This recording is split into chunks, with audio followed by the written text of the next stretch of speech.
మంచిర్యాల జిల్లా చెన్నూరు నియోజకవర్గ అభివృద్ధి ప్రజా సంక్షేమంపై ప్రత్యేక దృష్టి సారిస్తున్నామని రాష్ట్ర కార్మిక ఉపాధి శిక్షణ కర్మాగార గనుల భూగర్భ శాఖ మంత్రి గడ్డం వివేకానంద తెలిపారు. శనివారం జిల్లాలోని చెన్నూరు మున్సిపల్ పరిధిలో రోడ్డు నిర్మాణ పనులకు జిల్లా కలెక్టర్ కుమార్ దీపక్, చెన్నూరు మండల తహసీల్దార్ మల్లికార్జునులతో కలిసి శంకుస్థాపన చేశారు. ప్రజల సంక్షేమం, రాష్ట్ర అభివృద్ధి దిశగా ప్రభుత్వం చర్యలు చేపడుతుందని తెలిపారు. ఈ కార్యక్రమంలో చెన్నూరు మున్సిపల్ పరిధిలోని 14వ వార్డులో 6,80,000 రూపాయలు డిఎంఎఫ్టి నిధులతో అంతర్గత సీసీ రోడ్డు నిర్మాణం చేపట్టుతున్నామని తెలిపారు. ప్రజా సంక్షేమంలో భాగంగా ఇందిరమ్మ ఇండ్లు, రాజీవ్ ఆరోగ్యశ్రీ 200 యూనిట్ల ఉచిత విద్యుత్, రైతు భరోసా పథకాలతో పాటుగా మహిళలు ఆర్థికంగా అభివృద్ధి చెందేందుకు ఇందిరా మహిళా శక్తి పథకం ద్వారా స్వయం సహాయక సంఘాలకు రుణ సదుపాయం కల్పిస్తున్నామని తెలిపారు. అన్ని పాసిబిలిటీ కోసం రెడీగా ఉండాలి. అది వస్తుందా లేదా అది అట్లా కాకుండా 27 జూలై నుంచి పుష్కరాలు జరుగుతాయి.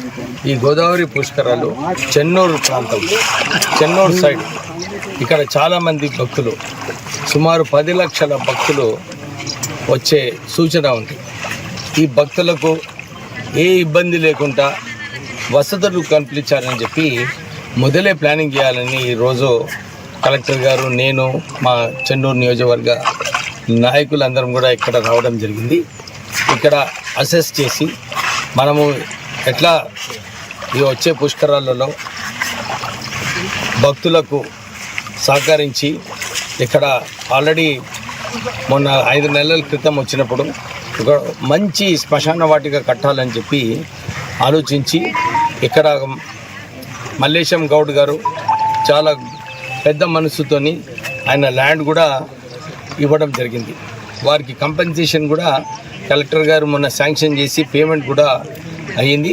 త్వరలోనే ఒక మంచి శ్మశాన వాటిక ఇక్కడ కట్టినప్పుడు ఇక్కడ ఎవరైతే మరణిస్తారో వారికి మంచిగా వారికి కార్యక్రమం కావడానికి ఒక మంచి శ్మశాన వాటిక ఇక్కడ కట్టించి, దాంతోపాటు ఈ అప్రోచ్ రోడ్ గోదావరికి ఏదైతే ఉన్నదో దీన్ని పకడ్బందీగా చేసేది అవసరం ఉన్నది.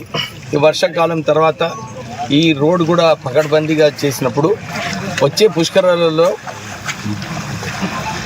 భక్తులకు ఏం ఇబ్బంది లేకుండా ఈ రోడ్ కూడా పూర్తిగా కాబోతుంది.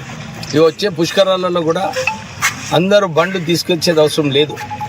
ఎవరైతే పెద్ద మనుషులు ఉన్నారో వీళ్ళందరికీ సెపరేట్ ట్రాన్స్పోర్టేషన్ ఇచ్చి సెపరేట్ ట్రాక్ పెట్టి వారు వచ్చి పోవడం జరుగుతుంది. మొన్న వేలాలో కూడా మన మహాశివరాత్రి నాడు అదే కార్యక్రమం తీసుకున్నాం. అక్కడ ఎవరి బండ్లు కూడా ఇంక్లూడింగ్ ఎమ్మెల్యే బండి కూడా పోలేదు. ఎందుకంటే ఒకసారి